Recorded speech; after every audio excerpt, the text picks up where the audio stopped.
क्या किसी लड़की की वजह से नितिन पर गोली चलाई गई? क्या गोली चलाने वाला एक आदतन अपराधी है? क्या नितिन बेकसूर था? अगर बेकसूर था तो इस झमेले में कैसे फंस गया? किस वजह से अपराधी वैभव ठाकुर ने नितिन को गोली मारी? क्या नितिन को इंसाफ मिलेगा? क्या इस घटना के बाद रीवा में जो स्टूडेंट्स होते हैं जिनके सर पर डॉन और दादा बनने का भूत सवार होता है, उस पर कोई कमी आएगी? क्या इस घटना के बाद पुलिस कुछ खास एक्शन लेगी या फिर कुछ महीने के बाद फिर किसी कॉलेज परिसर में गोली चलने की खबर आएगी? क्यों रीवा के स्टूडेंट्स दादा बनने की ख्वाहिश रखते हैं? क्यों ये बाकी अदर शहरों के स्टूडेंट्स की तरह अपना फ्यूचर बनाने पे ध्यान नहीं देते? क्या इन स्टूडेंट्स के माँ बाप के पास इतना पैसा होता है कि इन स्टूडेंट्स को अपना भविष्य बनाने की चिंता नहीं होती और ये बड़ी आसानी से इस गुंडागर्दी वाली लाइन में घुस जाते हैं? क्या कॉलेज मैनेजमेंट और पुलिस की ही सारी गलती होती है ऐसी घटनाएं होने के पीछे? क्या पुलिस रोक सकती है ऐसी घटनाओं को होने से? तो आज कई सारे मुद्दे हैं जो लोगों के दिमाग में हैं, जहन में हैं। तो मैं आज कोशिश करूंगा कुछ प्रकाश डालने की इन मुद्दों पे, और अगर कोई कमी रह जाती है तो आप कमेंट करके जरूर बताएं। जैसा कि आप सब रीवा वासियों ने अभी कुछ ही दिनों पहले टीआरएस पे हुई गोलीकांड के बारे में सुना होगा। इस गोलीकांड में नितिन सिंह को वैभव ठाकुर ने गोली मार दिया और इस घटना के बाद 2-3 परिवारों का बहुत बड़ा नुकसान हुआ। एक तो विक्टिम नितिन सिंह की फैमिली जिनके घर का चिराग ही बुझ गया, और दूसरा उन फैमिलीज को भी बहुत प्रॉब्लम फेस करनी पड़ रही है जिन फैमिलीज के सपूतों ने ये काम किया है। आज उस फैमिली के मेंबर्स कहीं मुंह दिखाने लायक नहीं रह गए, क्योंकि जब किसी के घर का लड़का जेल में होता है तो काफी सारी प्रॉब्लम फेस करनी पड़ती है। पूरी फैमिली पे ही अपराधी होने का धब्बा लग जाता है। तो फ्रेंड्स, आज हम एनालिसिस करेंगे कि रीवा शहर में क्यों स्टूडेंट्स की डेथ होती है या हत्याएं कर दी जाती हैं। बाकी किसी शहर में स्टूडेंट्स के लेवल पे इतनी मारकाट या लड़ाई झगड़ा या गोली कांड नहीं होते हैं जितना रीवा में होते हैं। तो क्या वजह है कि 20-21 साल के लड़के जैसे गन कट्टा लेके अब चलते हैं और एक दूसरे पे गोलियां चला देते हैं? अगर आप रीवा में रहते हैं या रीवा को बिलोंग करते हैं तो आपने देखा होगा कि हर 4-5 महीने में एक स्टूडेंट्स की जान जाती है, और जान लेने वाला भी या तो उसका कॉलेज का ही होता है या किसी दूसरे कॉलेज का होता है। क्यों 20-21 साल के लोग एक दूसरे की जान के पीछे पड़े हुए रहते हैं? तो फ्रेंड्स, कुछ रीजन्स है। उसके पहला रीजन है दादा बनने की जो चाहत होती है। देखा जाता है कि जैसे कोई बंदा रीवा का 16-17 साल का होता है, उसको दादा बनने और 4-5 चेले पालने का अजीब सा नशा चढ़ने लगता है। उसको लगता है बस लोग उसको दादा दादा कहते रहें और उसकी जी हुजूरी करें। लेकिन यहाँ ये बात मैं क्लियर करना चाहता हूँ कि कुछ सालों के लिए ऐसा उस लड़के के साथ हो सकता है कि लोग उसको दादा कहने लगे, उसको फॉलो करने लगे, और उसके बाद तो ऐसे डॉन को या दादा को जेल जाना पड़ता, और किस्मत ठीक रही जेल नहीं गए और जेल जाने से बच गए तो सारी जिंदगी छुपते छुपाने वाली जिंदगी ही जीनी पड़ती है। और अपराधी होने का जो धब्बा होता है वो तो हमेशा के लिए ऐसे बंदों पे लग ही जाता है। और हाँ, जिन चूतियों को लगता है कि दादा बनने के सिर्फ फायदे ही फायदे होते हैं, तो ऐसा नहीं है दोस्त। दादा बनने के काफी सारे नुकसान भी हैं। पहला नुकसान तो ये है कि जिनको लगता है कि वो इस लाइन में जाकर एक बड़े डॉन बन जाएंगे, लाइक दाऊद इब्राहिम, सरदार खान, मान्या सुरवे, तो ऐसा नहीं होता भाई। वो जमाने चले गए। अब इस समय कोई इतना बड़ा डॉन नहीं बन सकता। आप कुछ वक्त के लिए डॉन बन जाओगे, 2-4 बंदे आपको फॉलो करने लगेंगे, 500-600 आपके फ्रेंड्स हो जाएंगे फेसबुक में, वो आपकी पोस्ट को लाइक करेंगे, लेकिन आप दादा नहीं बनेंगे। कुछ सालों के बाद आपको सरेंडर होना ही पड़ता है। दूसरा नुकसान होता है जब एक लड़का दादा बनने की राह पे चलता है, डॉन बनने की राह पे चलता है, तो उसको कई बार फिजूल की लड़ाइयाँ लड़नी पड़ती हैं, और कई बार ऐसे लोगों के साथ मारपीट करनी पड़ती है जिनकी दुश्मनी उनसे पर्सनली नहीं होती है। लेकिन अगर इस बंदे को, इस दादा को अपना ग्रुप मेंटेन रखना है, अपने ग्रुप में छर्रों की संख्या को मेंटेन रखना है, तो अपने ये जो बंदे होते हैं इनके भी पर्सनल मैटर्स में जाके लड़ाई करनी पड़ती है। और कई बार ऐसा देखा जाता है साला कि गैंग का नाम बनाए रखने के लिए भी बहुत मारपीट करनी होती है। फिर इतने केसेस लगते हैं, घर से लोग पैसे चोरी करते हैं, अपना केस कटवाते हैं, एक दूसरे से उधार लेते हैं। सारी कॉलेज लाइफ उनकी इसी चक्कर में पिस जाती है। इस लाइन में कभी आप लोगों को मारोगे, कभी आप मार खाओगे। और मैंने ना जाने कितने डॉन और गुंडों का नाम सुना। एक वक्त पे तो वो डॉन थे, लेकिन एक वक्त ऐसा भी आया या तो उनको रीवा शहर छोड़ना पड़ा और या तो सरेंडर होना पड़ा। एक और बहुत बड़ा नुकसान होता है इस लाइन में जाने का।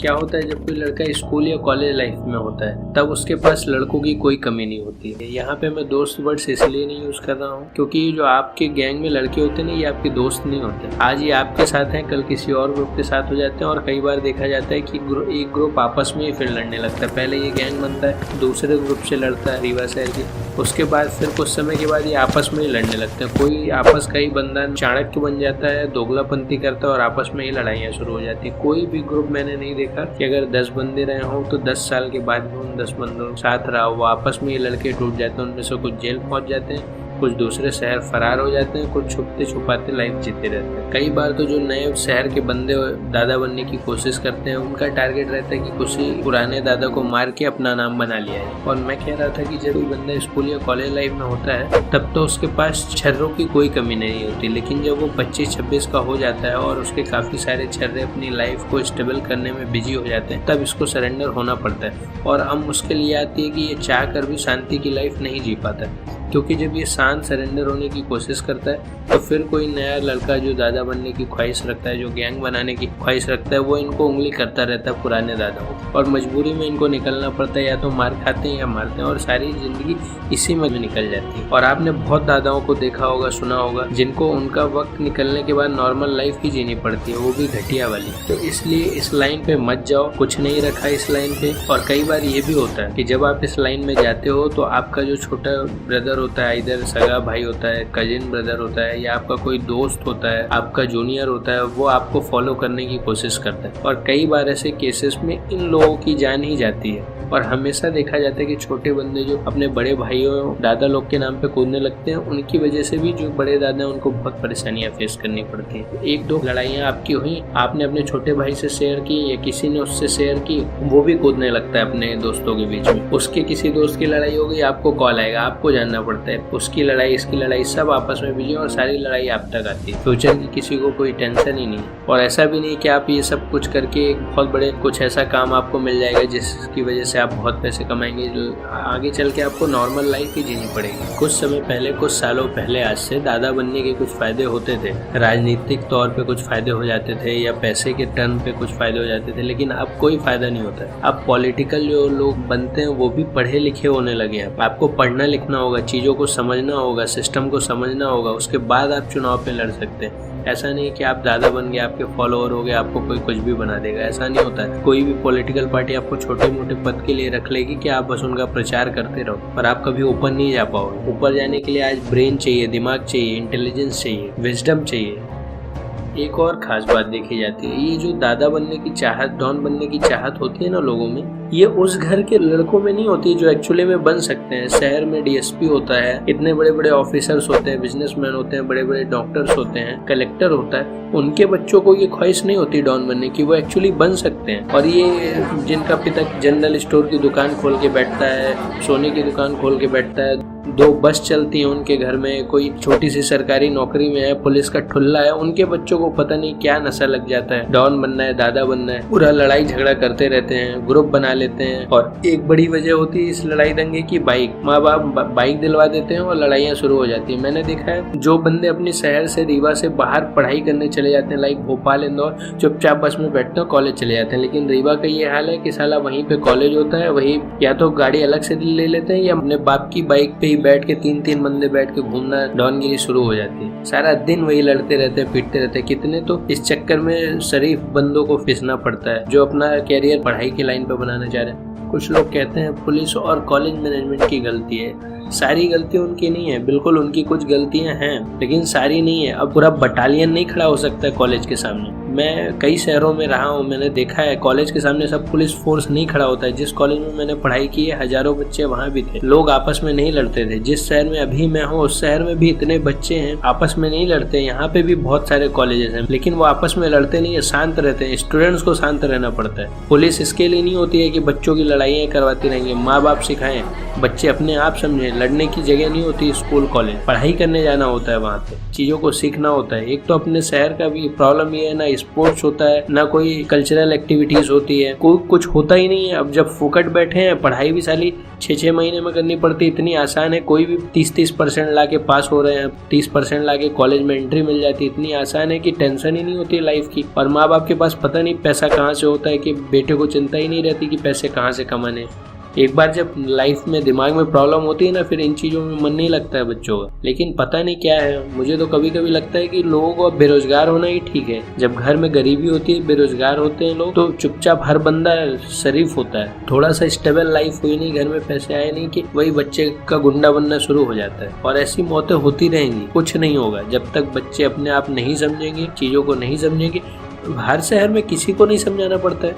आप भोपाल जाके देखिए, वहाँ पे बच्चों को समझाना नहीं पड़ता है, कॉलेजेस के सामने पुलिस नहीं होती है, बच्चों को अपने आप ही समझ आता है। पर रीवा शहर का हाल ही बुरा है, किसी को समझना ही नहीं। मेरा तो ये कहना है, जिन लोगों ने पहले दादा बनने की कोशिश की, दादा बने भी, कुछ सालों के लिए दादा रहे हैं, वो अपने छोटे भाइयों को, अपने छोटे फॉलोअर्स को समझाएं कि जाके लाइन बदले, अपने कैरियर पे ध्यान दें। बड़े बड़े डॉनों को शहर छोड़ के भागना पड़ा है, पता नहीं अब कैसी लाइफ जीते हैं, क्या करते हैं, लेकिन समझाते नहीं है, अभी भी बेवकूफ बनाते हैं अपने फॉलोअर्स को। अरे वो बच्चे हैं, 16 से 22 की एज ही ऐसी होती है, लोगों का दिमाग खराब होता है, लोगों को लगता है बस नाम चाहिए, नाम बनाने के और भी तरीके होते हैं। और ये चुनाव का भी बहुत नौटंकी होता है। ये जो कॉलेज में चुनाव होते हैं, ये अध्यक्ष बनाए जाते हैं, इनका भी बड़ा पंगा है। किसी बंदे को चुनाव जीतना है, वो ऐसे ही छर्रों को हायर करता है, जो दादा होते हैं, जिनके पास, जिनके ग्रुप में 5-5, 10-10 बाइक्स होती हैं, 20-20 लड़के होते हैं। अब जब वो चुनाव प्रचार करके आपको जिताते हैं, तो उनका भी ध्यान रखना पड़ता है। जैसे चूतियों का एडमिशन कॉलेज में करवाना पड़ता है, कट्टा लेके कॉलेज में घुस जाते हैं। कट्टा लेने जाने की जगह नहीं होती है, कट्टा चलाना ही है। फौज में जाओ, बंदूकें चलाओ, पुलिस में भर्ती हो, देश की सेवा करो। उठाया किसी को भी मार दिया, खुद की भी जिंदगी खराब कर दी, सामने वाले की भी खराब कर दी। और पता नहीं कितने लोग इफेक्टेड होते हैं इन घटनाओं से, आपको पता नहीं है, बस शुरू हो जाते हैं।